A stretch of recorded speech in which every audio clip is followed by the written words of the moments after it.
행복이란 무엇인가? 행복해지고 싶다. 이 말을 부정할 사람이 있을까? 돈을 벌고 싶은 것도, 사랑을 찾고 싶은 것도, 성공하고 싶은 것도 결국은 행복해지고 싶어서다. 우리가 하는 거의 모든 일의 끝에는 행복이라는 단어가 놓여 있다. 그런데 이상한 일이다. 이토록 모두가 원하는 것인데, 이토록 모두가 추구하는 것인데, 정작 행복이 무엇인지 물으면 명확하게 대답하기가 어렵다. 돈이 많으면 행복할까? 어느 정도까지는 그렇다고 말할 수 있겠지만, 부자들이 모두 행복한 것은 아니라는 걸 우리는 안다. 사랑하는 사람이 있으면 행복할까? 그럴 수도 있겠지만, 사랑이 때로는 가장 큰 고통의 원인이 되기도 한다. 성공하면 행복할까? 정상에 오른 사람들 중에서 공허함을 호소하는 이들이 적지 않다. 행복은 우리 삶의 궁극적인 목표처럼 보이면서도 손에 잡히지 않는 무언가다. 마치 무지개를 쫓는 것처럼 가까이 가면 갈수록 멀어지는 것 같기도 하다. 아니, 어쩌면 우리는 행복이 무엇인지조차 제대로 모른 채로 행복을 쫓고 있는 것인지도 모른다. 2000년 전에도 사람들은 같은 질문을 던졌다. 행복이란 무엇인가? 어떻게 하면 행복해질 수 있는가? 행복은 정말로 가능한 것인가? 철학자들은 이 질문에 답하려 했고, 그들의 답은 놀라울 정도로 다양했다. 오늘 우리는 3명의 철학자를 만난다. 이 3사람은 행복에 대해 전혀 다른 이야기를 들려준다. 첫 번째는 아리스토텔레스다. 기원전 4세기 고대 그리스의 철학자. 그는 행복을 에우다이모니아라고 불렀다. 단순한 기분 좋음이 아니라 인간으로서 탁월하게 기능하는 것, 덕에 따라 사는 삶 전체가 행복이라고 그는 말했다. 행복은 느끼는 것이 아니라 하는 것이며, 순간이 아니라 평생에 걸친 활동이라는 것이다. 두 번째는 에피쿠로스다. 기원전 3세기 그리스의 철학자. 흔히 쾌락주의자로 알려져 있지만, 그가 말하는 쾌락은 우리가 생각하는 것과 전혀 다르다. 그에게 최고의 쾌락은 고급 음식이나 화려한 파티가 아니라 고통이 없는 상태, 마음의 평온이었다. 빵과 물이면 충분하다고 그는 말했다. 욕망을 줄이면 행복은 쉽게 얻을 수 있다는 것이 그의 가르침이다. 세 번째는 아르투어 쇼펜하우어다. 19세기 독일의 철학자. 그는 앞에 두 사람과는 완전히 다른 이야기를 한다. 행복은 불가능하다고 그는 단언한다. 인생은 본질적으로 고통이며, 우리가 바랄 수 있는 최선은 고통의 부재일 뿐이라고. 삶은 고통과 권태 사이를 오가는 진자운동이며, 지속적인 행복이란 존재하지 않는다는 것이 그의 결론이다. 낙관에서 절제로, 절제에서 비관으로 행복에 대한 3가지 전혀 다른 시선이 있다. 어쩌면 이 3 관점을 모두 이해할 때 우리는 비로소 행복이라는 것의 진짜 모습에 가까이 갈 수 있을지도 모른다. 2000년의 시간을 가로지르는 여정이 시작된다. 기원전 384년 그리스 북부 스타게이라라는 작은 도시에서 한 아이가 태어났다. 그의 이름은 아리스토텔레스. 아버지는 니코마코스라는 의사였는데, 평범한 의사가 아니라 마케도니아 왕 아민타스 3세의 주치의였다. 당시 의술은 가문 대대로 전해지는 것이었고, 니코마코스의 집안은 의학의 신 아스클레피오스의 후손이라고 자부했다.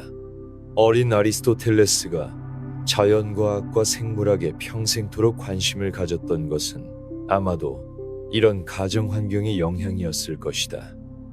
그러나 아리스토텔레스의 부모는 그가 아직 어릴 때 세상을 떠났다.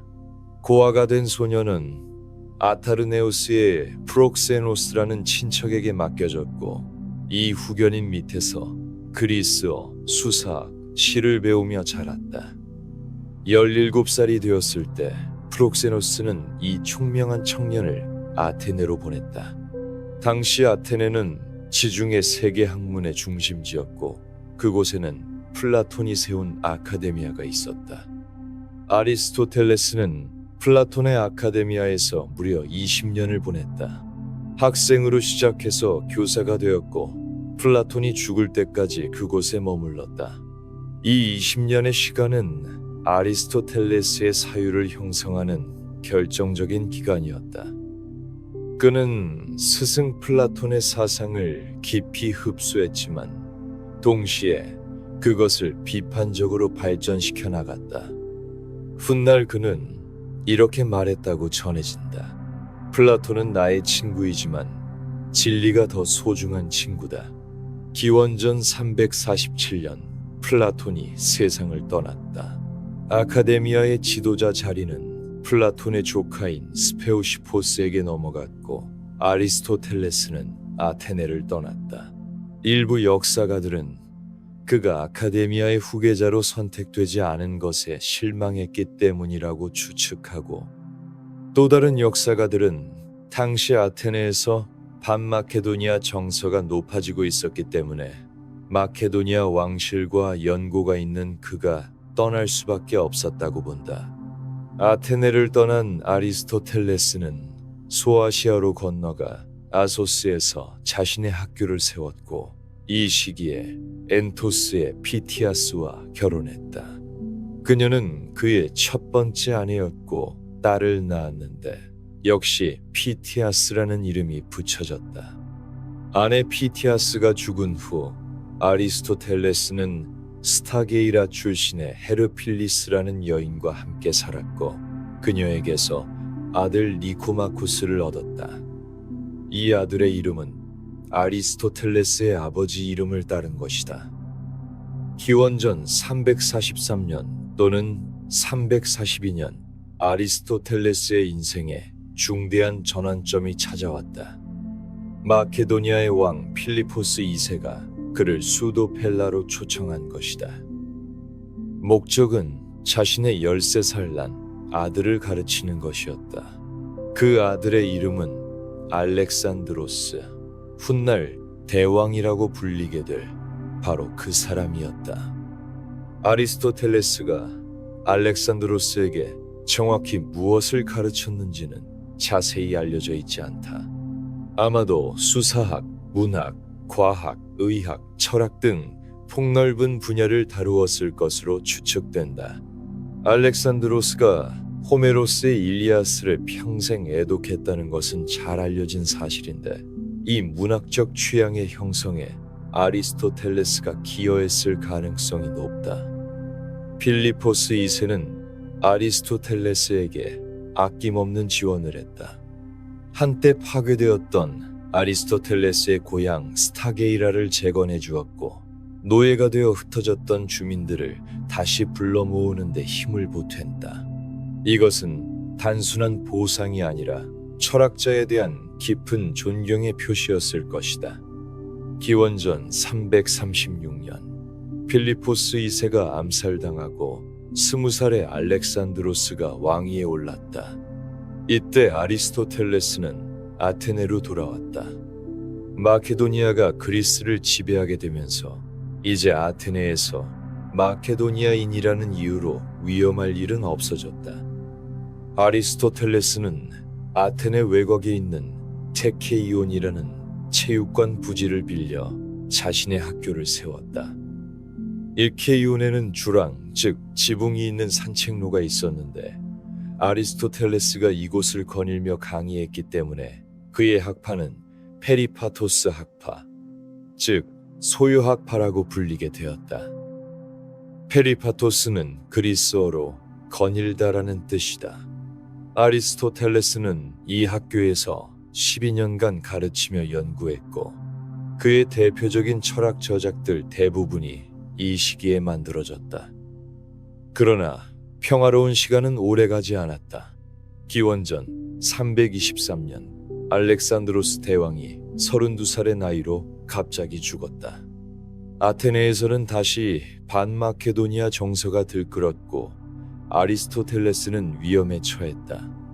그는 불경죄로 고발당했는데 이것은 70, 80여 년 전 소크라테스에게 씌워졌던 것과 같은 혐의였다. 아리스토텔레스는 아테네를 떠나며 이렇게 말했다고 전해진다. 나는 아테네인들이 철학에 대해 두 번째 죄를 짓지 않도록 하겠다. 소크라테스를 죽인 것이 첫 번째 죄였고 자신까지 죽이게 하지는 않겠다는 뜻이었다. 그는 어머니의 고향인 에우보이아 섬의 칼키스로 떠났고 이드메인 기원전 322년에 그곳에서 세상을 떠났다. 향년 62세였다. 아리스토텔레스는 약 200여 편의 저작을 남겼다고 알려져 있지만 오늘날 전해지는 것은 31편에 불과하다.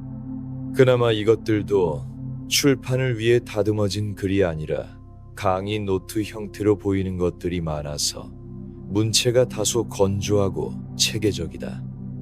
그가 젊은 시절에 썼다는 우아한 대화편들은 거의 다 사라졌다. 그러나 남아있는 저작만으로도 아리스토텔레스는 서양 철학사에서 가장 영향력 있는 사상가 중 하나로 자리매김하기에 충분했다. 아리스토텔레스의 윤리학은 한 가지 질문에서 시작한다. 인간에게 최고의 선, 궁극적인 목표는 무엇인가? 그의 대답은 명확하다. 그것은 에우다이모니아다. 이 그리스어는 영어로 보통 해피니스로 번역되고 한국어로는 행복으로 옮겨지지만 이 번역은 오해를 불러일으킬 수 있다. 에우다이모니아는 단순히 기분이 좋은 상태를 의미하지 않는다. 그것은 잘삼, 번영, 인간으로서 완전하게 기능함 정도로 이해하는 것이 더 정확하다. 아리스토텔레스는 니코마코스 윤리학에서 이렇게 논증한다. 우리가 하는 모든 행위에는 목적이 있다. 운동을 하는 것은 건강을 위해서고, 공부를 하는 것은 지식을 위해서고, 돈을 버는 것은 생활을 위해서다. 그런데 건강은 왜 원하는가? 건강해야 다른 일들을 할 수 있기 때문이다. 지식은 왜 원하는가? 더 나은 삶을 살기 위해서다. 이처럼 우리의 목표들은 더 상위의 목표를 위한 수단이 되는 경우가 많다. 그렇다면 무한히 계속되는 이 목적의 사슬에 끝이 있는가? 아리스토텔레스는 반드시 끝이 있어야 한다고 말한다. 그렇지 않으면 우리의 모든 행위는 무의미해질 것이기 때문이다. 그 궁극적인 목적, 그 자체를 위해 추구되고 다른 무엇을 위한 수단이 아닌 것, 그것이 바로 최고선이다. 그리고 그 최고선이 무엇인지에 대해서는 대부분의 사람들이 동의한다고 아리스토텔레스는 말한다. 교양 있는 사람이든 대중이든 그것을 에우다이모니아, 즉 행복이라고 부르며 잘 살고 잘 행함이 행복함과 같다고 생각한다. 문제는 행복이 구체적으로 무엇인지에 대해서는 사람들의 의견이 갈린다는 것이다. 어떤 사람은 쾌락이 행복이라고 하고, 어떤 사람은 부가 행복이라고 하고, 어떤 사람은 명예가 행복이라고 한다. 심지어 같은 사람도 상황에 따라 다른 대답을 한다. 아플 때는 건강이 행복이라고 하고 가난할 때는 돈이 행복이라고 한다. 아리스토텔레스는 이런 대답들을 하나씩 검토하고 반박한다. 먼저 쾌락, 즉 즐거움이 행복이라는 견해가 있다. 먹고 마시고 즐기는 것, 감각적인 만족을 추구하는 삶이 행복한 삶이라는 것이다. 아리스토텔레스는 이런 삶을 가축의 삶이라고 부르며 일축한다. 물론 쾌락이 나쁜 것은 아니다. 그러나 쾌락만을 추구하는 삶은 인간에게 고유한 것을 발휘하지 못하는 삶이다. 동물도 쾌락을 느낄 수 있기 때문이다. 그렇다면 명예는 어떤가? 정치적 삶을 사는 사람들은 명예를 추구한다. 존경받고 인정받고 칭송받는 것이 행복이라고 생각하는 것이다. 그러나 아리스토텔레스는 명예가 행복이 될 수 없다고 말한다. 왜냐하면 명예는 나에게 달린 것이 아니라 명예를 주는 사람들에게 달려있기 때문이다. 행복이 최고선이라면 그것은 쉽게 빼앗길 수 있는 것이어서는 안 된다. 그런데 명예는 다른 사람들의 마음이 바뀌면 사라져버린다. 부는 어떤가? 돈이 많으면 행복할까? 아리스토텔레스는 부는 명백히 최고선이 아니라고 말한다. 왜냐하면 부는 그 자체가 목적이 아니라 다른 것을 위한 수단이기 때문이다. 우리는 돈 그 자체를 위해 돈을 원하지 않는다. 돈으로 무언가를 하기 위해 돈을 원한다. 그렇다면 진정한 행복은 무엇인가? 아리스토텔레스는 독특한 방식으로 이 질문에 답한다. 그는 기능 논증이라고 불리는 것을 전개한다. 모든 것에는 고유한 기능이 있다. 칼의 기능은 자르는 것이고, 눈의 기능은 보는 것이고, 심장의 기능은 피를 순환시키는 것이다. 그리고 어떤 것의 좋음은 그 기능을 얼마나 잘 수행하느냐에 달려 있다.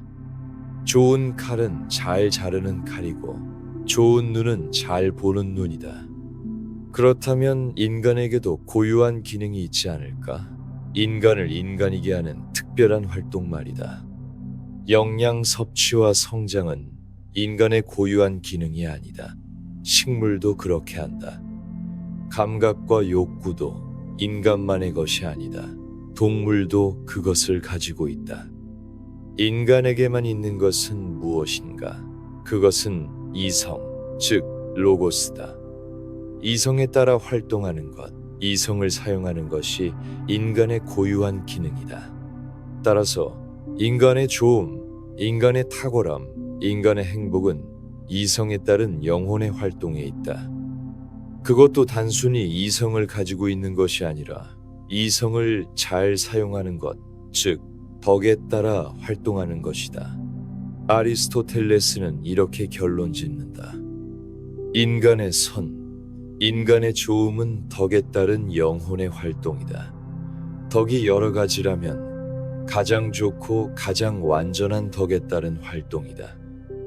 그리고 이것은 완전한 삶에 걸쳐서 이루어져야 한다. 한 마리의 제비가 봄을 만들지 않듯이 하루나 짧은 시간이 인간을 행복하게 만들지는 않기 때문이다. 이 문장에는 아리스토텔레스 행복론의 핵심이 담겨 있다. 첫째, 행복은 활동이다. 단순히 어떤 상태에 있는 것이 아니라 무언가를 하는 것이다. 행복은 느끼는 것이 아니라 행하는 것이다. 둘째, 그 활동은 덕에 따른 것이어야 한다. 아무 활동이나 행복을 가져다 주는 것이 아니다. 탁월하게, 훌륭하게 활동해야 한다. 셋째, 이것은 완전한 삶에 걸쳐서 이루어져야 한다. 한순간의 기쁨이나 일시적인 만족이 아니라 평생에 걸친 지속적인 활동이어야 한다.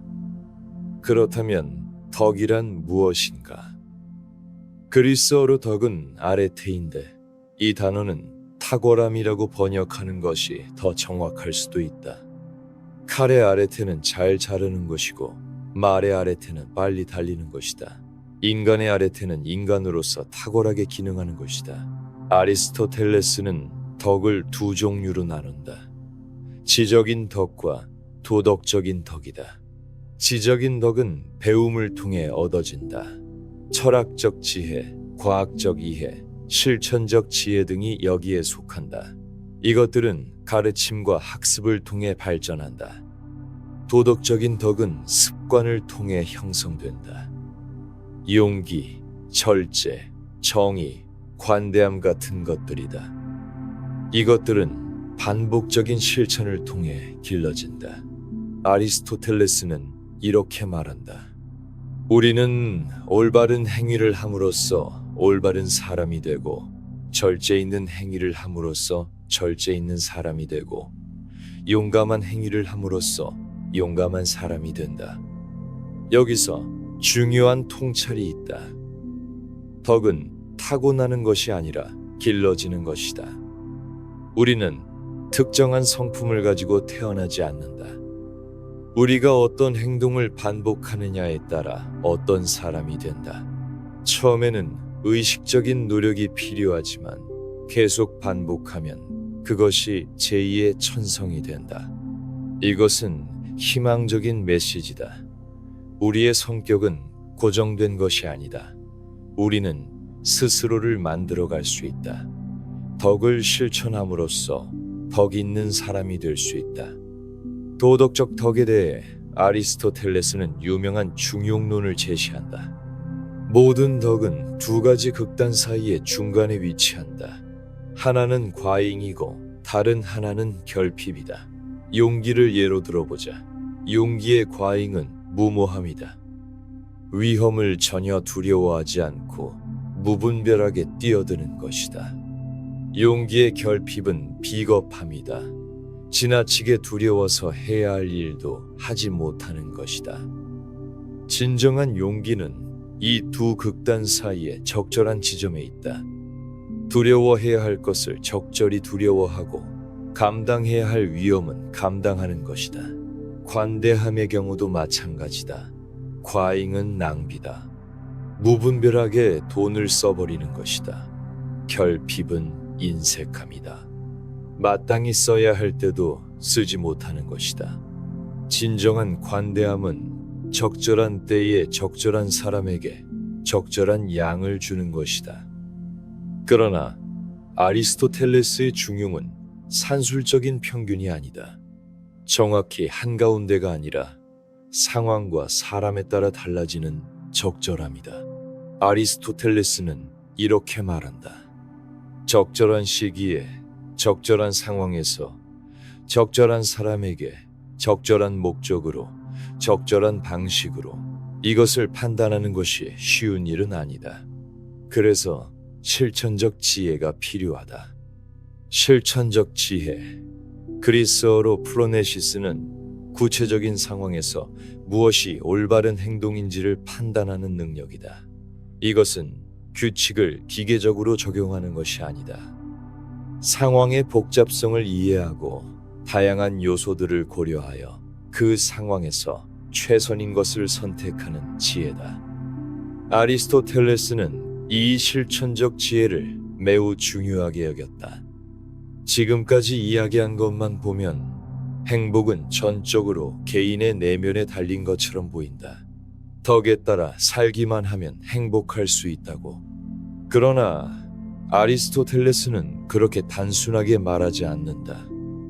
그는 행복을 위해서 어느 정도의 외적인 조음도 필요하다고 인정한다. 건강, 재산, 좋은 가문, 자녀, 친구 같은 것들이다.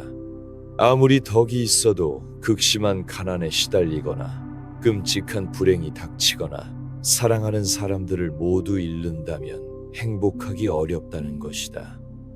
그는 프리아모스 왕의 예를 든다.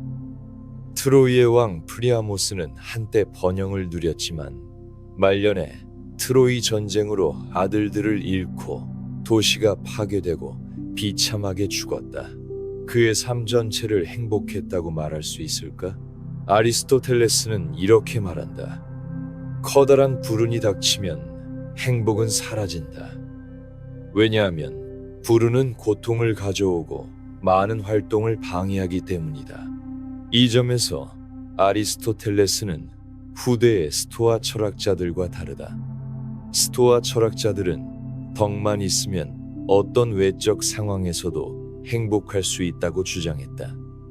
고문을 당하면서도 감옥에 갇히면서도 모든 것을 잃으면서도 행복할 수 있다고.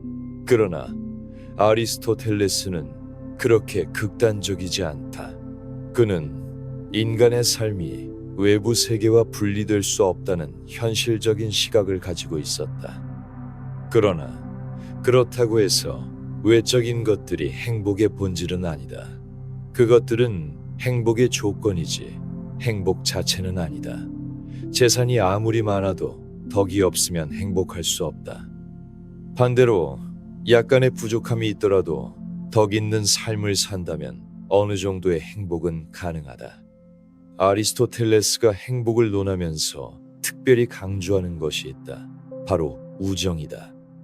니코마코스 윤리학의 10권 중에서 무려 2권, 8권과 9권이 우정에 할애되어 있다. 이것은 아리스토텔레스가 우정을 얼마나 중요하게 여겼는지를 보여준다. 그는 이렇게 말한다. 친구 없이는 아무도 살기를 원하지 않을 것이다. 설령 다른 모든 좋은 것을 가지고 있다 하더라도. 아리스토텔레스는 우정을 세 종류로 나눈다. 첫째는 유용함에 기반한 우정이다. 서로에게 이익이 되기 때문에 친구인 경우다. 사업 파트너나 직장 동료와의 관계가 이에 해당할 수 있다. 이런 우정은 이익이 사라지면 함께 사라진다. 둘째는 쾌락에 기반한 우정이다. 함께 있으면 즐겁기 때문에 친구인 경우다. 젊은이들 사이의 우정이 종종 이런 형태라고 아리스토텔레스는 말한다. 그들은 감정에 따라 살고 당장의 즐거움을 추구하기 때문이다. 이런 우정도 즐거움이 사라지면 함께 사라진다. 셋째는 덕에 기반한 우정이다. 이것이 진정한 우정이며 완전한 우정이다. 서로의 덕을 알아보고 서로의 좋음을 위해 원하는 관계다. 이런 친구들은 서로에게 유용하기도 하고 즐거움을 주기도 하지만 그것이 우정의 기반은 아니다.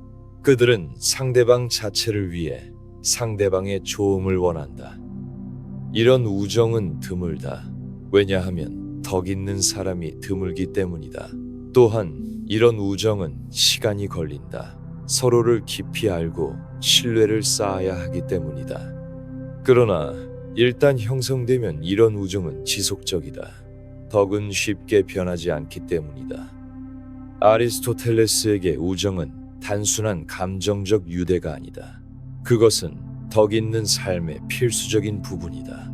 친구와 함께 덕을 실천하고 서로를 격려하고 함께 성장하는 것이 행복한 삶의 중요한 요소다. 니코마코스 윤리학의 마지막 부분에서 아리스토텔레스는 의외의 결론을 내린다. 가장 완전한 행복은 관조적 삶에 있다는 것이다. 관조, 그리스어로 테오리아는 진리를 위해 진리를 탐구하는 것, 순수한 지적 활동을 말한다. 실용적인 목적 없이 그 자체가 목적인 암의 추구다. 철학이나 수학 같은 것을 생각하면 된다. 왜 관조가 가장 높은 행복인가? 아리스토텔레스는 여러 이유를 든다. 첫째, 관조는 인간의 가장 고귀한 부분인 이성의 활동이다. 우리 안에서 가장 좋은 것의 활동이 가장 좋은 행복을 가져다 준다. 둘째, 관조는 가장 지속적인 활동이다. 다른 활동들은 피로하게 하지만 생각하는 것은 오래 계속할 수 있다. 셋째, 관조는 그 자체 외에는 아무것도 필요로 하지 않는다. 덕 있는 행동을 하려면 다른 사람들이나 자원이 필요하지만 철학자는 혼자서도 진리를 탐구할 수 있다. 넷째, 관조는 그 자체를 위해 사랑받는다. 그것에서 나오는 어떤 결과 때문이 아니라 활동 자체가 목적이다. 아리스토텔레스는 이런 관조적 삶을 신적인 것이라고까지 말한다. 신은 순수한 사유이며 최고로 행복하다. 인간이 관조할 때 그는 어떤 의미에서 신적인 것에 참여하는 것이다. 그러나 아리스토텔레스도 인정하듯이 순수하게 관조적인 삶만 사는 것은 인간에게는 불가능하다. 우리는 몸을 가진 존재이고 사회 속에서 살아야 한다. 음식도 필요하고 친구도 필요하고 정치 공동체도 필요하다. 따라서 현실적으로 최선의 삶은 관조와 실천적 덕을 결합하는 삶일 것이다. 아리스토텔레스의 행복론은 2000년이 넘는 시간 동안 서양 사상에 깊은 영향을 미쳤다. 중세에는 토마스 아퀴나스가 아리스토텔레스 철학을 기독교 신학과 결합했다. 행복의 궁극적인 형태는 내세에서 신을 관조하는 것이라고 그는 주장했다. 근대에 들어서 아리스토텔레스의 덕 윤리학은 한동안 잊혀졌다. 칸트의 의무 윤리학이나 공리주의가 주류가 되었기 때문이다. 그러나 20세기 후반에 덕 윤리학의 부활이 일어났다. 엘리자베스 앤스콤, 알레스테어 맥킨타이어 같은 철학자들이 아리스토텔레스적 전통을 다시 불러왔다. 오늘날 긍정심리학에서도 아리스토텔레스의 영향을 볼 수 있다. 심리학자들은 유다이모닉 웰빙이라는 개념을 사용하는데 이것은 쾌락적 만족과는 구별되는 의미 있는 삶, 잠재력의 실현, 덕의 발휘를 통한 행복을 가리킨다. 마틴 셀리그만의 퍼마 모델이나 캐롤 리프의 심리적 안녕 모델은 모두 이런 아리스토텔레스적 전통에 서 있다. 아리스토텔레스가 우리에게 전하는 메시지는 무엇인가? 행복은 우연히 찾아오는 것이 아니다. 행복은 만들어가는 것이다. 덕을 기르고 탁월하게 살고 좋은 친구를 사귀고 이성을 사용하고 이 모든 것을 평생에 걸쳐 지속하는 것이 행복이다. 행복은 느끼는 것이 아니라 하는 것이다. 행복은 순간이 아니라 삶 전체다. 행복은 수동적으로 받는 것이 아니라 능동적으로 실현하는 것이다. 그러나 이 낙관적인 그림에 대해 의문을 제기하는 목소리도 있었다. 정말로 덕에 따라 살면 행복해질까? 행복을 위해 그렇게 많은 것이 필요할까? 덕, 친구, 재산, 건강, 좋은 운까지. 이 모든 것을 갖추지 못하면 행복은 불가능한 것인가? 이런 질문에 전혀 다른 방식으로 답한 사람이 있다. 그는 행복에 이르는 훨씬 단순한 길을 제시했다. 욕망을 줄이라. 필요를 최소화하라. 빵과 물이면 충분하다고. 그의 이름은 에피쿠로스다. 기원전 341년 에게해에 떠있는 사모스 섬에서 한 아이가 태어났다. 그의 이름은 에피쿠로스. 부모인 네오클레스와 카이레스트라테는 둘 다 아테네 출신이었지만 가난한 이주민 클레르코이의 일원으로 사모스에 정착해 살고 있었다. 아버지 네오클레스는 학교 교사였는데 이것은 당시 그리스에서 그다지 존경받는 직업이 아니었다. 어린 에피쿠로스가 아버지의 학교에서 글을 배웠을 가능성이 높다. 에피쿠로스는 14살 무렵부터 철학 공부를 시작한 것으로 알려져 있다. 그의 첫 번째 스승은 사모스에서 가르치던 플라톤주의자 팜필루스였다. 18살이 되었을 때 에피쿠로스는 아테네로 갔다. 모든 아테네 시민의 아들이 의무적으로 수행해야 하는 2년간의 군사훈련을 받기 위해서였다. 이 시기에 그는 플라톤의 후계자인 크세노크라테스의 강의를 들었을 수도 있고 아리스토텔레스가 아직 아테네에 있었다면 그의 강의를 들었을 수도 있다. 그러나 에피쿠로스의 젊은 시절은 격동의 시대와 함께했다. 기원전 323년 알렉산드로스 대왕이 죽었다. 아테네는 마케도니아에 대항해 반란을 일으켰지만 실패했고 그 결과 사모스의 아테네 이주민들은 추방당했다. 에피쿠로스의 가족은 소아시아 해안의 콜로폰으로 이주해야 했다. 이후 10년 정도의 기간 동안 에피쿠로스가 어떻게 살았는지는 잘 알려져 있지 않다. 그는 아마도 여러 곳을 여행하며 공부하고 자신의 철학적 견해를 발전시켰을 것이다. 이 시기에 그는 데모크리토스의 원자론을 알게 되었고 나우시파네스라는 철학자 밑에서 배웠다. 32살이 되었을 때 에피쿠로스는 허틸레네에서 가르치기 시작했다. 그러나 그곳에서 그의 가르침은 문제를 일으켰다. 전통적인 종교와 충돌했기 때문인 것으로 보인다. 그는 곧 람프사쿠스로 옮겨야 했다. 그곳에서 그는 자신의 첫 번째 제자 공동체를 형성했고 평생의 동반자가 될 메트로도로스, 헤르마르코스, 폴리아이노스를 만났다. 기원전 307년 또는 306년 에피쿠로스는 마침내 아테네에 정착했다. 그는 도시 외곽에 정원이 딸린 집을 구입했고 그곳에서 자신의 학교를 열었다. 이 학교는 간단히 호케포스, 즉 정원이라고 불리게 되었다. 정원의 입구에는 이런 글귀가 새겨져 있었다고 전해진다. 낯선 이여, 여기서 머물면 좋을 것이다. 여기서 최고의 선은 쾌락이기 때문이다. 이 문구는 오해를 불러일으킬 수 있다. 마치 에피쿠로스의 정원이 방탕과 향락의 장소인 것처럼 들릴 수 있기 때문이다. 실제로 에피쿠로스의 적들은 그를 그렇게 비방하려 했다. 그러나 정원에서의 삶은 정반대였다. 정원 공동체의 구성원들은 검소하게 살았다.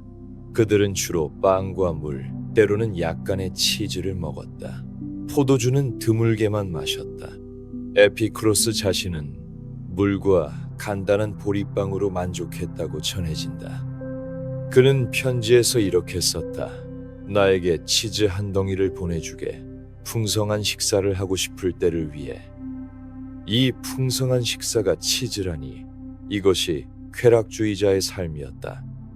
정원은 당시로서는 혁명적인 공간이었다. 여성도 노예도 환영받았다. 이것은 플라톤의 아카데미아나 아리스토텔레스의 리케이온과는 완전히 달랐다.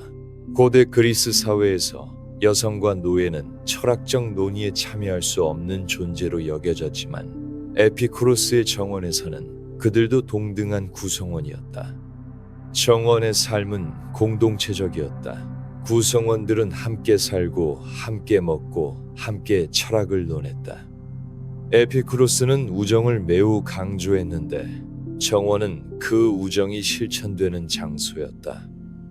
매달 20일에는 에피쿠로스와 그의 절친한 친구 메트로도로스를 기념하는 모임이 열렸다. 정원 공동체는 정치에 관여하지 않았다. 에피쿠로스의 유명한 격언 중 하나는 라테 비오사스, 즉 숨어서 살라는 것이었다. 공적인 삶의 혼란과 스트레스를 피하고 조용히 친구들과 함께 철학하며 사는 것이 행복의 길이라고 그는 믿었다. 에피쿠로스 철학의 출발점은 명확하다. 쾌락이 최고의 선이고 고통이 최악의 악이다. 그는 메노이케우스에게 보내는 편지에서 이렇게 말한다. 쾌락이 행복한 삶의 시작이자 끝이다. 왜냐하면 우리는 쾌락을 첫 번째이자 타고난 선으로 인식하며 쾌락에서 모든 선택과 회피가 시작되고 느낌을 모든 선을 판단하는 기준으로 삼아 쾌락으로 돌아오기 때문이다. 이 선언은 아리스토텔레스의 입장과 정면으로 충돌하는 것처럼 보인다. 아리스토텔레스는 쾌락만을 추구하는 삶을 가축의 삶이라고 폄하하지 않았던가. 그러나 에피쿠로스가 말하는 쾌락은 우리가 일상적으로 생각하는 쾌락과는 매우 다르다. 에피쿠로스는 쾌락을 두 종류로 구분한다. 첫째는 동적인 쾌락이다. 이것은 욕구가 충족될 때 느끼는 적극적인 즐거움이다. 배고플 때 먹는 음식의 맛, 목마를 때 마시는 물의 시원함 같은 것이다. 이런 쾌락은 강렬하지만 일시적이다. 욕구가 충족되면 사라진다. 둘째는 정적인 쾌락이다. 이것은 고통이 없는 상태, 욕구가 채워진 후의 평온한 상태다. 배부른 후의 만족감, 갈증이 해소된 후의 편안함 같은 것이다. 에피쿠로스에게 진정한 쾌락, 최고의 쾌락은 바로 이 정적인 쾌락이다. 그는 이렇게 설명한다. 우리가 쾌락이 목적이라고 말할 때 우리는 방탕한 자들의 쾌락이나 감각적 향락에 있는 쾌락을 의미하는 것이 아니다. 무지하거나 동의하지 않거나 잘못 이해하는 사람들이 그렇게 생각하지만 말이다. 우리가 의미하는 것은 몸에 고통이 없고 영혼에 혼란이 없는 것이다. 몸에 고통이 없는 상태를 그는 아포니아라고 불렀고 영혼에 혼란이 없는 상태를 아타락시아라고 불렀다. 이 두 가지가 결합된 상태가 에피쿠로스가 말하는 최고의 쾌락이며 이것이 곧 행복이다. 이것은 매우 절제된 쾌락주의다. 흔히 쾌락주의라고 하면 먹고 마시고 즐기는 방탕한 삶을 떠올리지만 에피쿠로스의 쾌락주의는 정반대다. 욕망을 줄이고 필요를 최소화하고 검소하게 사는 것이 그의 가르침이다. 왜 그런가? 논리는 간단하다. 쾌락이 고통의 부재라면 쾌락을 극대화하는 방법은 고통을 최소화하는 것이다. 그리고 대부분의 고통은 충족되지 않은 욕망에서 온다. 따라서 욕망이 적을수록 쉽게 충족할 수 있는 욕망만 가질수록 고통은 줄어들고 쾌락은 커진다. 에피쿠로스는 욕망을 세 범주로 분류한다. 첫째는 자연스럽고 필수적인 욕망이다. 음식, 물, 기본적인 거처, 우정 같은 것이다. 이런 욕망은 자연이 우리에게 부여한 것이며 충족되지 않으면 고통을 야기한다. 그리고 이런 욕망은 쉽게 충족될 수 있다. 배고픔을 달래는데 산의 진미가 필요하지 않다. 간단한 음식이면 충분하다. 둘째는 자연스럽지만 필수적이지 않은 욕망이다. 고급 음식, 화려한 옷, 성적 쾌락 같은 것이다. 이런 욕망도 자연스러운 것이기는 하다. 그러나 충족되지 않아도 우리가 고통받지는 않는다. 간단한 음식으로도 배는 부르기 때문이다. 에피쿠로스는 이런 욕망을 절제해야 한다고 말한다. 때로는 즐길 수 있지만 집착해서는 안 된다. 셋째는 자연스럽지도 않고 필수적이지도 않은 욕망이다. 명성, 권력, 끝없는 부의 축적 같은 것이다. 이런 욕망은 자연이 아니라 사회적 관습과 공허한 의견에서 생겨난 것이다. 그리고 이런 욕망은 결코 충족될 수 없다. 아무리 많은 명성을 얻어도 더 많은 것을 원하게 되고 아무리 큰 권력을 가져도 더 큰 것을 원하게 된다. 에피쿠로스는 이런 욕망을 완전히 버리라고 충고한다. 에피쿠로스는 메노이케우스에게 이렇게 조언한다. 소박한 음식은 사치스러운 식사와 동등한 쾌락을 준다. 결핍의 고통이 제거되기만 하면 말이다. 빵과 물은 배고픈 입술에 가져다지면 최고의 쾌락을 준다. 검소하고 비싸지 않은 식사에 익숙해지는 것은 건강에 좋을 뿐만 아니라 삶의 필수적인 업무를 두려움 없이 수행하게 하고 가끔 사치스러운 음식을 접할 때 더 잘 즐기게 하며 운명의 변화 앞에서도 흔들리지 않게 한다. 이 마지막 부분이 중요하다. 검소한 삶에 익숙해지면 우리는 운명의 변화에 덜 취약해진다. 많은 것을 필요로 하는 사람은 그것을 잃을까봐 항상 불안하다. 적은 것으로 만족하는 사람은 그런 불안에서 자유롭다. 에피쿠로스 철학의 또 다른 핵심 주제는 죽음에 대한 두려움을 극복하는 것이다. 그에 따르면 죽음의 공포는 인간 불행의 가장 큰 원인 중 하나이며 이 공포에서 벗어나는 것이 평온한 삶의 필수 조건이다. 그의 유명한 논증은 이렇다. 죽음은 우리에게 아무것도 아니다. 왜냐하면 좋고 나쁜 모든 것은 감각 안에 있는데 죽음은 감각의 박탈이기 때문이다. 이 논증을 풀어보면 이렇다. 우리에게 좋거나 나쁜 것은 우리가 경험할 수 있는 것이다. 경험하려면 감각이 있어야 한다. 죽음은 감각의 끝이다. 따라서 죽음 이후에는 우리에게 좋거나 나쁜 것이 있을 수 없다. 그는 더 간결하게 말한다. 죽음이 가장 무서운 악이라는 것을 제대로 이해하면 그것이 우리에게 아무것도 아니라는 것을 알게 된다. 왜냐하면 우리가 있을 때 죽음은 없고 죽음이 있을 때 우리는 없기 때문이다. 우리와 죽음은 결코 만나지 않는다. 살아있는 동안 죽음은 아직 오지 않았고 죽음이 오면 우리는 더 이상 존재하지 않는다. 그렇다면 죽음을 두려워하는 것은 논리적으로 말이 되지 않는다. 물론 이 논증에 대한 반론도 있다. 우리가 두려워하는 것은 죽음 자체가 아니라 죽어가는 과정의 고통일 수 있다. 또는 사랑하는 사람들과의 이별일 수 있다. 또는 이루지 못한 것들에 대한 후회일 수 있다. 에피쿠로스의 논증이 이런 두려움까지 해소해주지는 못할 수도 있다. 그러나 에피쿠로스의 요점은 죽음 이후의 상태에 대해 두려워할 필요가 없다는 것이다. 죽음 이후에는 아무것도 느끼지 않을 것이기 때문이다. 많은 사람들이 죽음 이후의 처벌, 지옥, 내세의 고통을 두려워하는데 에피쿠로스에 따르면 그것은 공허한 두려움이다. 에피쿠로스는 또한 신들에 대한 공포를 불식시키려 했다. 그는 신의 존재를 부정하지는 않았다. 그는 신들이 존재한다고 믿었고 그들이 불멸하고 축복받은 존재라고 생각했다. 그러나 그의 신들은 전통적인 그리스 종교의 신들과는 매우 달랐다. 에피쿠로스에 따르면 신들은 세상의 일에 전혀 관여하지 않는다. 그들은 완전히 축복받고 평온한 존재이며 인간 세상의 번잡한 일에 개입하는 것은 그들의 완전성에 어울리지 않는다.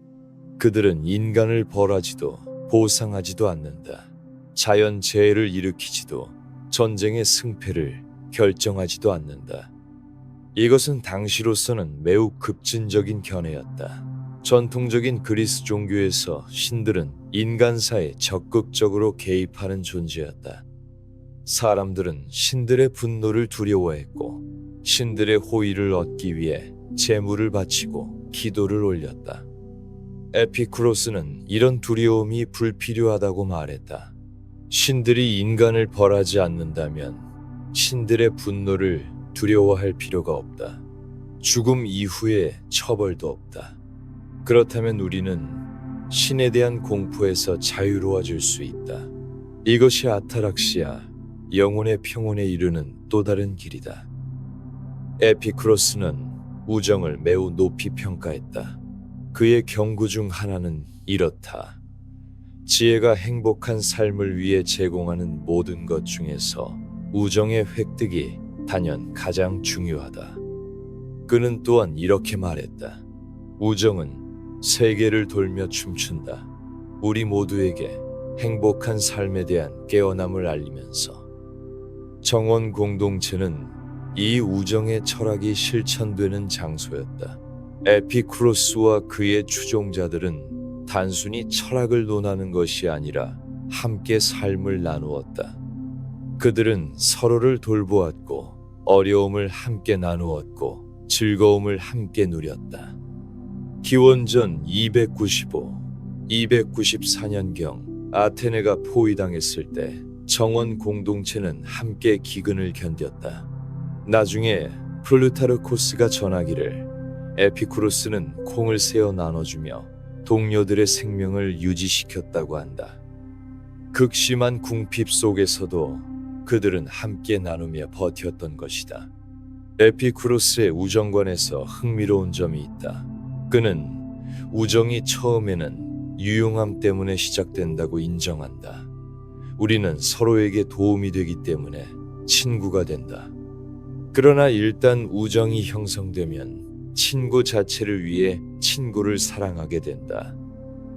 우정은 수단에서 출발하지만 그 자체로 목적이 된다. 이것은 아리스토텔레스의 우정론과 비슷하면서도 다르다. 아리스토텔레스는 진정한 우정은 처음부터 덕을 기반으로 한다고 말했다. 에피쿠로스는 좀 더 현실적으로 우정이 유용함에서 시작해서 발전한다고 본다. 에피쿠로스는 기원전 270년에 죽었다. 향년 71세 또는 72세였다. 그의 죽음은 쉽지 않았다. 그는 오랫동안 신장결석으로 고통받았고 마지막에는 요폐색으로 극심한 고통 속에서 죽어갔다. 그러나 그는 마지막까지 자신의 철학에 충실했다. 디오게네스 라에르티오스는 에피쿠로스가 죽기 직전에 친구 이도메네우스에게 보낸 편지를 전한다. 내 삶의 가장 행복한 날이자 마지막 날에 이 편지를 쓴다. 나는 소변을 볼 수 없게 되었고 이질도 걸렸다. 이 고통의 격렬함은 더 이상 더해질 것이 없을 정도다. 그러나 이 모든 것은 우리가 함께 나눈 대화의 기억에서 오는 영혼의 기쁨으로 상쇄된다. 고통의 절정에서도 그는 우정의 기쁨을 이야기한다. 육체의 고통이 아무리 극심해도 영혼의 쾌락이 그것을 상쇄할 수 있다는 것이 에피쿠로스의 가르침이었고 그는 자신의 죽음으로 그것을 증명했다. 에피쿠로스의 유언도 전해진다. 그는 정원과 집을 학파의 공동재산으로 남겼고 자신의 노예들을 해방시켰으며 자신의 생일과 친구 메트로도로스의 가족을 돌보는 일을 당부했다. 에피쿠로스의 학파는 그의 사후에도 계속 번창했다. 정원 공동체는 수백 년 동안 유지되었고 에피쿠로스주의는 고대 세계 전역으로 퍼져나갔다. 그러나 에피쿠로스주의는 많은 오해와 비방을 받았다. 쾌락이 최고의 선이라는 그의 가르침은 종종 방탕과 향락을 정당화하는 것으로 왜곡되었다. 기독교가 부상하면서 에피쿠로스주의는 더욱 비판받았다. 무신론적이고 쾌락주의적이라는 이유로 말이다. 그러나 에피쿠로스의 진정한 가르침은 정반대였다.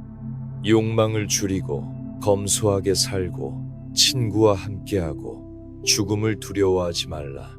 이것이 그의 메시지였다. 오늘날에도 에피쿠로스의 철학은 많은 사람들에게 호소력을 가진다. 끊임없이 더 많은 것을 원하고 더 많이 소비하고 더 높이 올라가려는 현대 사회에서 빵과 물이면 충분하다는 그의 가르침은 일종의 해독제가 될 수 있다. 에피쿠로스가 우리에게 전하는 메시지는 무엇인가? 행복은 얻기 어려운 것이 아니다. 행복은 욕망을 줄이면 쉽게 얻을 수 있다. 우리가 불행한 것은 가진 것이 적어서가 아니라 원하는 것이 너무 많기 때문이다. 필요를 줄이면 필요는 쉽게 충족되고 충족되면 쾌락이 온다. 좋은 친구와 함께 소박하게 살면서 죽음과 신에 대한 공허한 공포에서 벗어나는 것, 이것이 행복에 이르는 길이다. 그러나 이 낙관적인 그림에도 물음표가 붙는다. 정말로 욕망을 줄이면 행복해질까? 인간이 욕망 없이 살 수 있기는 한가? 설령 욕망을 줄인다 해도 삶 자체에 고통이 내재해 있다면 어떻게 하나? 이런 질문에 정면으로 답한 철학자가 있다. 그는 에피쿠로스보다 훨씬 더 비관적이었다. 그에 따르면 행복은 불가능하며 삶 자체가 고통이며 우리가 바랄 수 있는 최선은 고통을 줄이는 것뿐이다. 그의 이름은 아르투어 쇼펜하우어다. 1788년 2월 22일 발트의 연안의 도시 단치히에서 한 아이가 태어났다. 그의 이름은 아르투어 쇼펜하우어. 아버지 하인리 플로리스 쇼펜하우어는 성공한 무역상이었고 어머니 요안나 트로지네어는 훗날 인기 소설가가 될 여성이었다. 두 사람 모두 부유한 독일 상류층 집안 출신이었으며 공화주의적 가치관과 세계 시민적 태도를 가지고 있었다. 1793년 프로이센이 단치히를 합병했을 때 하인리는 프로이센의 절대주의적 통치를 싫어해서 가족을 데리고 자유도시 함부르크로 이주했다. 그는 아들이 자신처럼 국제적인 상인이 되기를 원했고 이를 위해 어린 아르투어에게 폭넓은 교육을 시켰다. 아르투어는 9살 때 프랑스 르아브르에 보내져 2년간 프랑스어를 배웠고 10대 시절에는 임블던의 학교에서 영어를 배웠다. 그는 영어, 프랑스어, 이탈리아어, 스페인어, 라틴어, 그리스어에 능통하게 되었다. 그러나 아르투어는 상업에 관심이 없었다. 그는 어릴 때부터 학문과 철학에 이끌렸다. 그의 아버지는 이 문제를 놓고 아들에게 제안을 했다. 유럽 여행을 함께하면 돌아온 후 상업 견습을 시작하거나 아니면 집에 남아서 김나지움에 다니며 대학 준비를 할 수 있다고. 15살의 아르투어는 여행을 선택했다. 그래서 1803년부터 1804년까지 그는 부모와 함께 유럽 각지를 여행했다. 프랑스, 영국, 스위스, 오스트리아, 독일을 돌아다녔다. 이 여행에서 젊은 쇼펜하우어는 세상의 고통을 직접 목격했다. 그는 가난, 질병, 불의를 보았다. 이 경험은 그의 비관적 세계관 형성에 영향을 미쳤다고 알려져 있다. 훗날 그는 이렇게 썼다. 나의 모든 철학은 내가 세상에서 본 것을 말로 표현한 것에 불과하다. 여행을 마치고 돌아온 쇼펜하우어는 약속대로 상업 견습을 시작했다. 그러나 그의 마음은 거기에 없었다. 1805년 쇼펜하우어가 17살 되던 해에 결정적인 사건이 일어났다. 아버지 하인리히가 함부르크 집 근처의 운하에서 익사한 채로 발견된 것이다.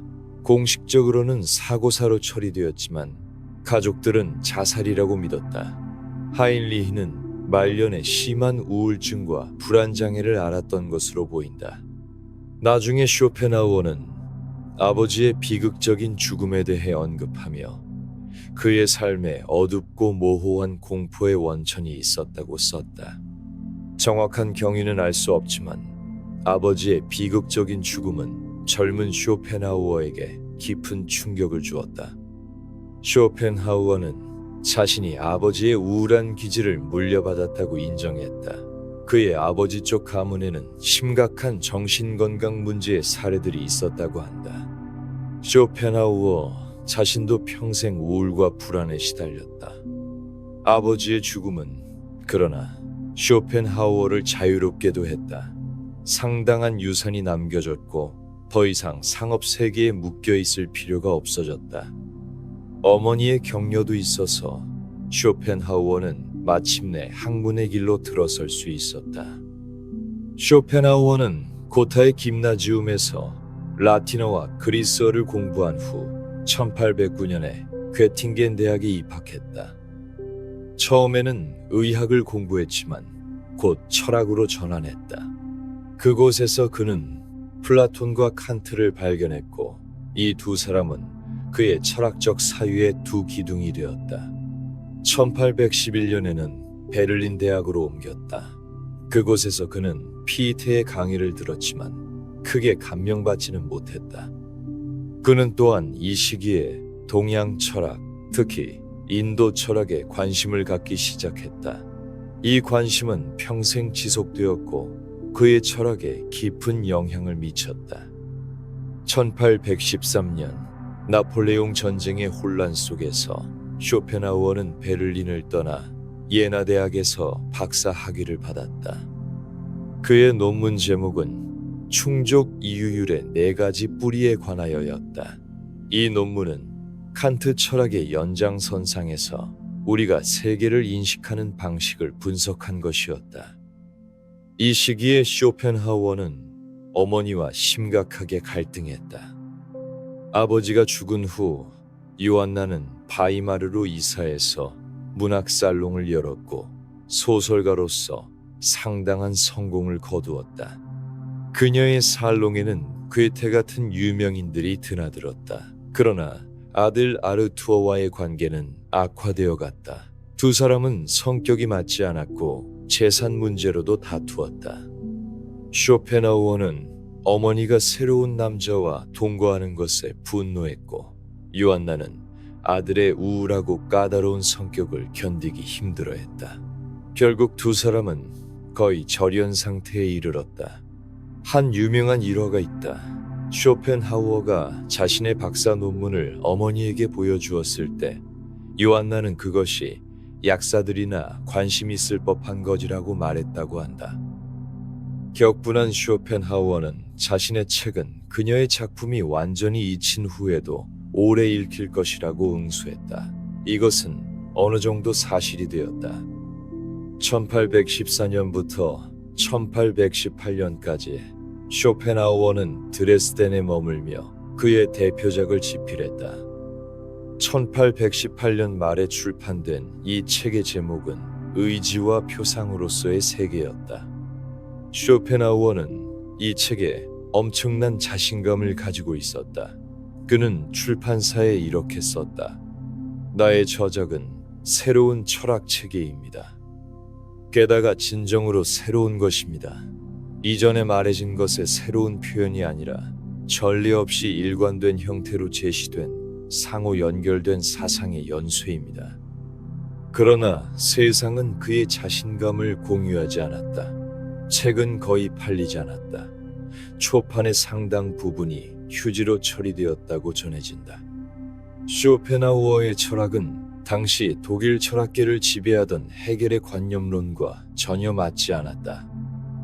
헤겔은 이성의 힘을 찬양하고 역사의 진보를 말했지만 쇼펜하우어는 세계의 본질이 맹목적이고 비합리적인 의지라고 주장했다.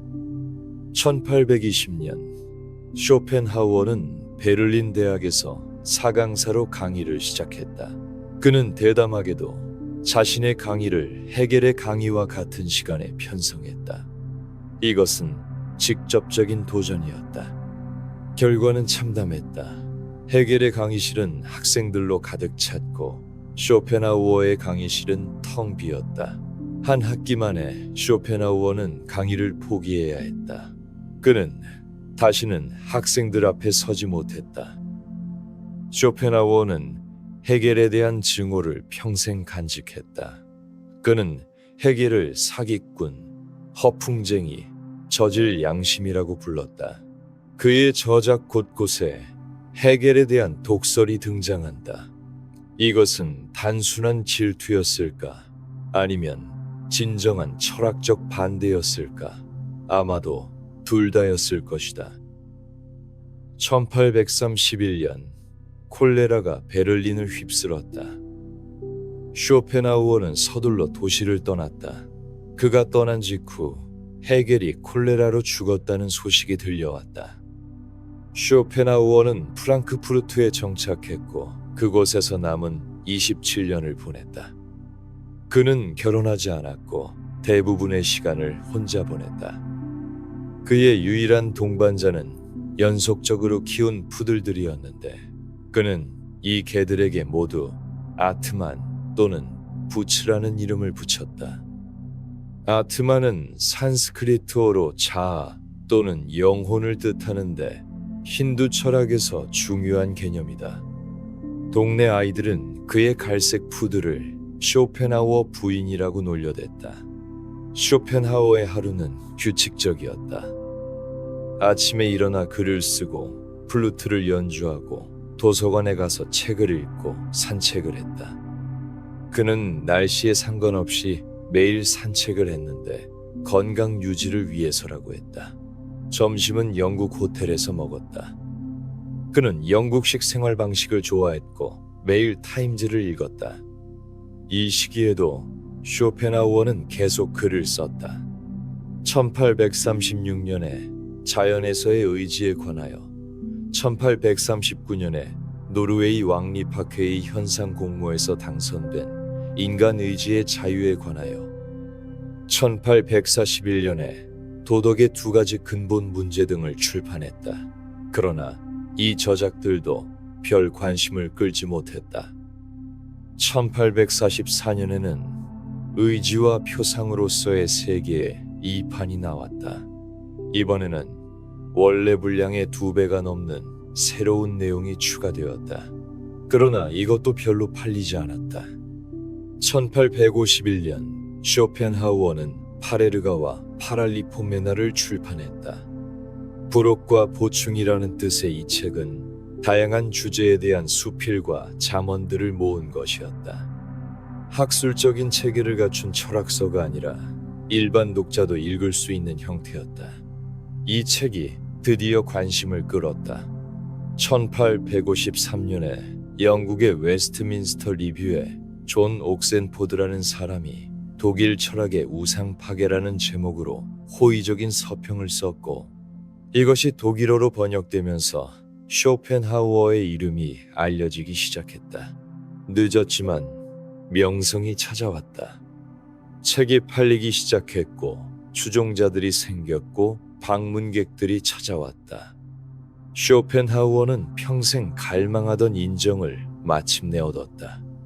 1860년 9월 21일 쇼펜하우어는 아침 식사 후 소파에 앉아 있다가 조용히 숨을 거두었다.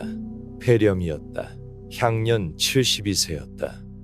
그의 유언에 따라 묘비에는 간단히 아르투어 쇼펜하우어라고만 새겨졌다. 쇼펜하우어 철학의 핵심은 의지 개념이다. 그는 칸트의 구분에서 출발한다. 칸트는 우리가 경험하는 세계, 즉 현상과 그 배후에 있는 실제, 즉 물 자체를 구분했다. 우리는 현상만 알 수 있고 물 자체가 무엇인지는 알 수 없다고 칸트는 말했다. 쇼펜하우어는 한 걸음 더 나아간다. 그는 물 자체가 무엇인지 알 수 있다고 주장한다. 그것은 바로 의지다. 여기서 의지는 인간의 의식적인 의도나 결심을 의미하지 않는다. 그것은 훨씬 더 근본적인 것, 모든 존재의 내적 본질을 이루는 맹목적인 충동이다. 쇼펜하우어에게 의지는 비합리적이고 목적 없이 영원히 추구하고 결코 만족하지 않는 힘이다. 의지는 모든 것에 있다. 중력이 돌을 아래로 끌어당기는 것, 식물이 빛을 향해 자라는 것, 동물이 먹이를 찾는 것, 인간이 욕망하는 것, 이 모든 것이 같은 의지의 표현이다. 의지는 계층적으로 현현한다. 가장 낮은 단계에서는 무기물의 힘으로, 그 다음에는 식물의 생장으로, 그 다음에는 동물의 본능으로, 가장 높은 단계에서는 인간의 이성적 활동으로 나타난다.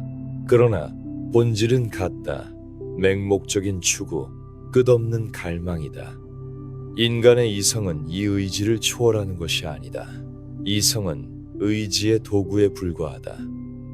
우리가 생각하고 계획하고 행동하는 것은 궁극적으로 의지에 봉사하는 것이다. 우리는 우리 자신이 합리적으로 선택한다고 생각하지만 실제로는 의지가 우리를 조종하고 있다. 의지의 본성이 이러하다면 삶은 어떨 수밖에 없는가? 쇼펜하우어의 대답은 명확하다. 삶은 본질적으로 고통이다. 왜냐하면 의지는 항상 무언가를 원하기 때문이다. 원한다는 것은 부족하다는 것이다. 부족하다는 것은 결핍이다. 결핍은 고통이다. 따라서 욕망 자체가 고통이다. 배가 고픈 것은 고통이다. 목이 마른 것은 고통이다. 외로운 것은 고통이다. 무언가를 갈망하는 한 우리는 고통 속에 있다. 그렇다면 욕망이 충족되면 어떻게 되는가? 잠시 만족이 온다. 그러나 그것은 오래가지 않는다. 곧 새로운 욕망이 생겨나고 다시 고통이 시작된다. 혹은 새로운 욕망조차 없다면 그러면 권태가 온다. 아무것도 원하지 않는 공허함, 지루함, 무료함. 쇼펜하우어는 이렇게 말한다. 삶은 진자처럼 고통과 권태 사이를 왔다 갔다 한다. 사실 이것이 삶을 구성하는 궁극적인 재료다. 이것이 쇼펜하우어의 유명한 진자 비유다. 욕망이 있으면 고통, 욕망이 없으면 권태, 행복은 어디에도 없다. 그는 또한 이렇게 말한다. 욕망에서 만족까지는 짧고 만족에서 새로운 욕망까지는 더 짧다. 우리는 원하던 것을 얻어도 금방 당연하게 여기고 금방 새로운 것을 원한다. 만족은 순간적이고 욕망은 영원하다. 쇼펜하우어의 가장 도발적인 주장 중 하나는 행복이 부정적이라는 것이다. 이것은 무슨 뜻인가? 행복은 그 자체로 실제하는 것이 아니라 단지 고통의 부재라는 뜻이다. 그는 이렇게 설명한다. 모든 만족 또는 흔히 말하는 행복은 적극적인 성격이 아니라 본질적으로 소극적인 성격만을 가진다. 우리가 행복하다고 느끼는 것은 사실 고통이 사라진 상태를 느끼는 것이다. 건강할 때 건강의 가치를 모르고 아플 때 건강을 갈망한다. 고통이 있어야 그것의 부재를 느낄 수 있다. 쇼펜하우어는 예를 든다. 우리는 건강한 신체 부위를 의식하지 못하고 아픈 부위만 의식한다. 일이 순조롭게 흘러가면 그것을 알아차리지 못하고 문제가 생겨야 주목한다. 행복한 시간은 빨리 지나가고 고통스러운 시간은 느리게 간다. 이 논리에 따르면 지속적인 행복은 불가능하다. 고통의 부재가 행복이라면 고통이 사라진 후에는 행복의 느낌도 사라진다. 잠시 안도하고 곧 당연하게 여기고 새로운 고통이 찾아온다. 쇼펜하우어는 단언한다. 삶이 고통의 직접적이고 즉각적인 목표가 아니라면 우리의 존재는 그 목적을 완전히 놓치고 있는 것이다. 인생은 행복하기 위해 존재하는 것이 아니다. 인생은 고통을 겪기 위해 존재한다. 적어도 그렇게 보인다는 것이 쇼펜하우어의 관찰이다. 그렇다면 우리는 영원히 고통 속에 살아야 하는가? 쇼펜하우어는 세 가지 가능한 탈출구를 제시한다. 첫째는 예술적 관조다. 예술을 감상할 때 우리는 잠시 의지의 지배에서 벗어난다. 아름다운 그림을 볼 때, 아름다운 음악을 들을 때, 우리는 욕망하는 것을 멈추고 순수하게 인식하는 주체가 된다. 의지가 잠들고 고통이 멈춘다. 쇼펜하우어는 특히 음악을 높이 평가했다. 다른 예술들이 의지의 객관화인 이데아를 표현한다면 음악은 의지 자체를 직접 표현한다고 그는 생각했다. 음악은 가장 직접적으로 세계의 내적 본질에 닿는 예술이다. 그러나 예술적 관조는 일시적이다. 우리는 영원히 음악을 듣고 있을 수 없다. 콘서트가 끝나면 다시 일상으로 돌아와야 하고 의지가 다시 깨어나고 고통이 다시 시작된다.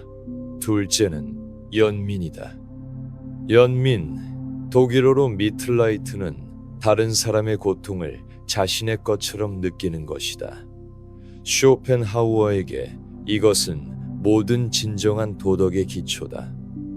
왜 연민이 고통에서 벗어나는 길인가? 쇼펜하우어에 따르면 개별화, 즉 나와 너의 구분은 일종의 착각이다. 궁극적으로 모든 존재는 하나의 의지의 표현이다. 연민은 이 개별화의 환상을 뚫고 다른 존재와의 근본적인 동일성을 인식하는 것이다. 연민을 통해 이기심, 즉 자기 의지의 충족에만 몰두하는 상태에서 벗어날 수 있다. 타인의 고통을 덜어주는 것은 궁극적으로 나 자신의 고통을 덜어주는 것이다. 왜냐하면 나와 타인의 구분이 표면적인 것에 불과하기 때문이다. 쇼펜하우어는 이렇게 말한다. 연민은 유일하게 진정한 도덕적 동기다. 그러나 연민도 완전한 해방은 아니다. 연민하는 사람은 여전히 고통을 느낀다. 타인의 고통을 자신의 것으로 느끼기 때문이다. 고통이 사라진 것이 아니라 확장된 것이다. 셋째는 금욕, 즉 의지의 부정이다. 이것이 쇼펜하우어가 제시하는 가장 근본적인 해방의 길이다. 의지를 완전히 부정하는 것, 삶에 대한 의지 자체를 포기하는 것이다. 이것은 자살이 아니다. 쇼펜하우어는 자살을 해결책으로 보지 않았다. 자살은 의지의 부정이 아니라 오히려 의지의 긍정이다. 자살하는 사람은 삶을 원하지만 현재의 조건을 원하지 않는 것이다. 그는 다른 삶, 더 나은 삶을 원한다. 그러나 그런 삶은 불가능하기에 현재의 삶을 끝내는 것이다. 진정한 의지의 부정은 삶 자체에 대한 욕망을 놓는 것이다. 성자들과 금욕자들이 이루는 경지다. 그들은 모든 욕망을 버리고 자아를 버리고 완전한 평정에 이른다. 쇼펜하우어는 기독교의 금욕주의 성자들과 인도의 고행자들에게서 이런 경지의 예를 본다. 이 상태에 이르면 의지가 잠잠해지고 고통이 사라지고 평화가 온다. 쇼펜하우어는 이것을 의지의 완전한 자기 폐기라고 부른다. 그러나 이 경지는 대부분의 사람들에게는 도달하기 어려운 것이다. 우리는 의지의 지배에서 쉽게 벗어나지 못한다. 삶에 대한 집착을 쉽게 놓지 못한다. 쇼펜하우어의 철학은 동양 철학, 특히 힌두교와 불교와 놀라운 유사점을 보인다. 그는 19세기 서양 철학자들 중에서 거의 최초로 동양 사상을 진지하게 공부하고 높이 평가한 사람이었다. 그는 우파니샤드의 라틴어 번역을 읽었고 이것이 그의 사상에 깊은 영향을 미쳤다. 그는 우파니샤드를 인간 지혜의 최고 산물이라고 불렀고 그것이 그의 삶의 위안이라고 말했다. 불교의 첫 번째 성스러운 진리는 삶은 고통이다 라는 것이다. 이것은 쇼펜하우어의 핵심 주장과 정확히 일치한다. 불교는 고통의 원인이 욕망이라고 말하며 쇼펜하우어도 의지, 즉 욕망이 모든 고통의 원천이라고 본다. 불교의 해탈, 즉 열반은 욕망의 소멸을 통해 이루어지며 쇼펜하우어의 의지의 부정도 같은 것을 말한다. 힌두 철학의 마야, 즉 현상 세계가 환상이라는 관념도 쇼펜하우어의 표상 개념과 유사하다. 세계는 우리의 인식이 구성한 것이며 진정한 실제, 즉 의지 또는 브라마는 현상 너머에 있다. 우파니샤드의 핵심 가르침 중 하나인 타트 트바마시, 즉 그것이 바로 너다라는 말은 개별적인 자아와 우주적인 본질의 동일성을 선언한다. 쇼펜하우어의 철학에서 모든 개별 존재가 하나의 의지의 표현이라는 생각은 이와 같은 맥락에 있다. 쇼펜하우어 자신도 이 연결을 인식했다. 그는 자신의 철학이 인도 사상과 깊은 친화성을 가진다고 기꺼이 인정했다. 이것은 동양과 서양의 사유가 서로 다른 경로를 통해 비슷한 결론에 도달할 수 있음을 보여주는 흥미로운 사례다. 쇼펜하우어의 철학은 그의 생전에는 거의 주목받지 못했지만 사후에 막대한 영향을 미쳤다. 철학에서 그의 가장 유명한 후계자는 프리드리히 니체다. 젊은 니체는 쇼펜하우어에 매료되었고 그를 자신의 교육자라고 불렀다. 그러나 나중에 니체는 쇼펜하우어를 비판하며 자신만의 철학을 발전시켰다. 니체의 힘의 의지 개념은 쇼펜하우어의 의지에서 파생된 것이지만 그 의미는 매우 다르다. 니체는 쇼펜하우어의 비관주의와 금욕주의를 거부하고 삶의 긍정을 주장했다. 심리학에서 지그문트 프로이트는 쇼펜하우어의 영향을 인정했다. 프로이트의 무의식 개념, 즉 우리의 행동이 의식하지 못하는 충동에 의해 지배된다는 생각은 쇼펜하우어의 의지 개념과 유사하다. 프로이트의 이드는 쇼펜하우어의 의지와 많은 공통점을 가진다. 문학과 예술에서 쇼펜하우어의 영향은 더욱 광범위했다. 리하르트 바그너는 쇼펜하우어의 열렬한 추종자였다.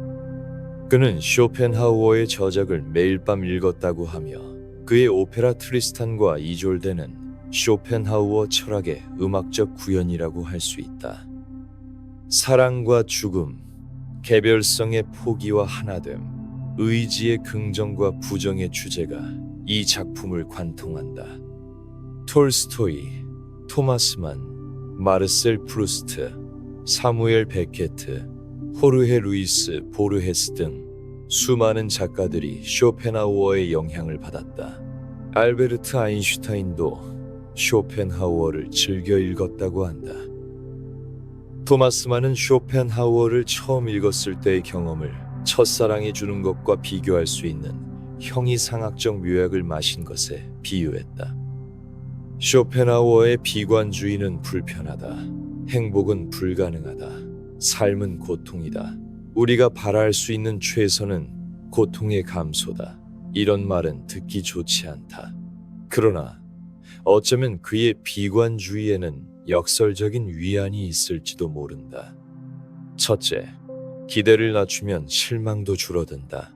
쇼펜하우어가 말하듯 불행의 많은 부분이 비현실적인 기대에서 온다면 기대를 조정함으로써 불행을 줄일 수 있다. 삶이 원래 힘든 것이라고 인정하면 힘들 때 덜 놀라고 덜 좌절한다. 둘째, 고통의 보편성을 인식하면 연대가 가능해진다. 쇼펜하우어에 따르면 모든 존재는 고통받는다. 나만 불행한 것이 아니다. 이 인식은 자기 연민에 빠지는 대신 타인과의 연결로 이끌 수 있다.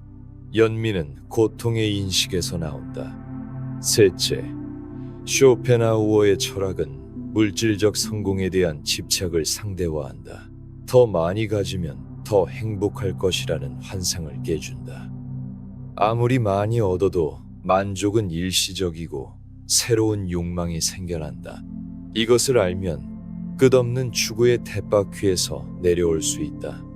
쇼펜하우어 자신은 이 지혜를 얼마나 실천했을까?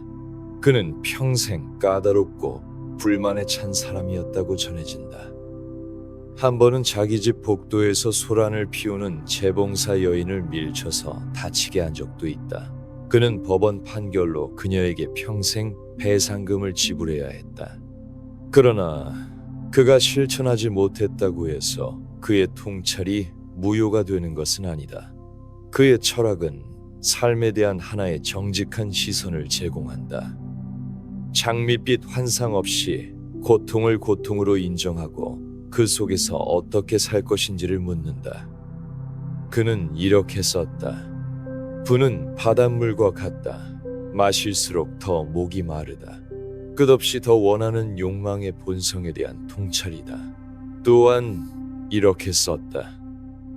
삶은 비용을 충당하지 못하는 사업이다. 들어가는 노력에 비해 얻는 것이 적다는 냉정한 평가다. 그러나 그는 또한 이렇게 말했다. 개를 키워보지 않은 사람은 사랑하고 사랑받는 것이 무엇인지 모른다. 비관주의자에게도 작은 기쁨은 있었던 것이다. 우리는 세 명의 철학자와 함께 행복에 대해 생각해 보았다. 그들의 답은 매우 달랐다. 아리스토텔레스는 행복이 가능하다고 말했다. 행복은 덕에 따른 영혼의 활동이다. 탁월하게 살고 이성을 사용하고 좋은 친구를 사귀고 이것을 평생에 걸쳐 지속하는 것이 행복이다.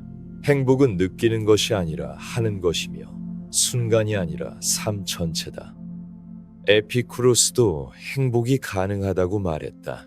그러나 그의 방법은 달랐다. 욕망을 줄이면 행복은 쉽게 얻을 수 있다. 빵과 물이면 충분하다.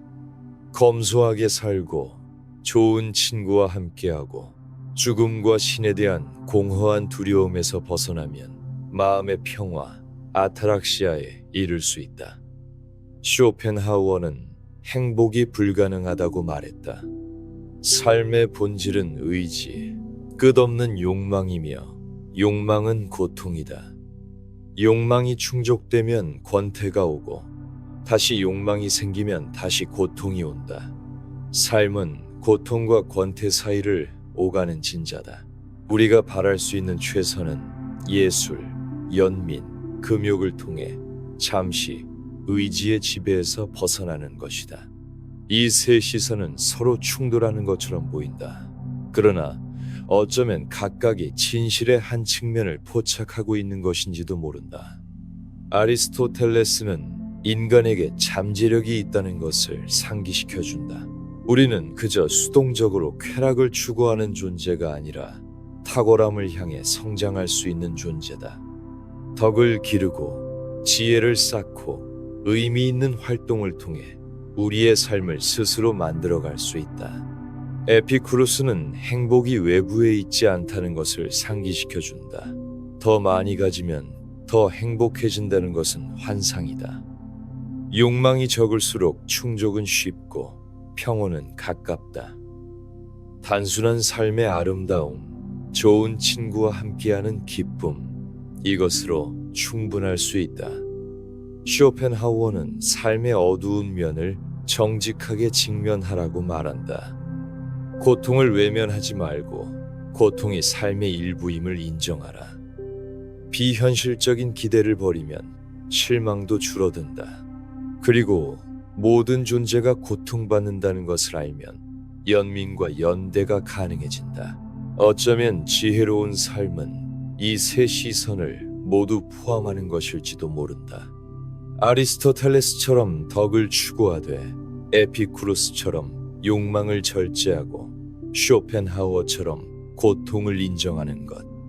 성장을 추구하되 집착하지 않고 만족을 추구하되 환상에 빠지지 않고 현실을 직면하되 절망하지 않는 것. 어느 한 철학자의 말만이 정답은 아닐 것이다. 삶은 너무 복잡하고 인간은 너무 다양하다. 어떤 사람에게는 아리스토텔레스의 길이 맞고 어떤 사람에게는 에피쿠로스의 길이 맞고 어떤 시기에는 쇼펜하우어의 냉정함이 필요할 수도 있다. 중요한 것은 질문을 멈추지 않는 것이다. 행복이란 무엇인가? 좋은 삶이란 무엇인가? 어떻게 살 것인가? 이 질문들과 함께 사는 것, 이 질문들을 계속 던지는 것, 어쩌면 그것 자체가 철학적 삶의 핵심인지도 모른다. 2000년 전 아리스토텔레스가 오케이온을 거닐며 행복을 논했고 에피쿠로스가 정원에서 제자들과 빵을 나누며 마음의 평화를 가르쳤고 200년 전 쇼펜하우어가 프랑크푸르트의 아파트에서 푸들과 함께 삶의 고통에 대해 썼다. 그들의 말은 아직도 우리에게 말을 건넨다. 행복해지고 싶다면 먼저 물어보라. 행복이 무엇인지를. 그리고 그 대답을 찾아가는 여정에서 어쩌면 행복의 단서를 발견하게 될지도 모른다.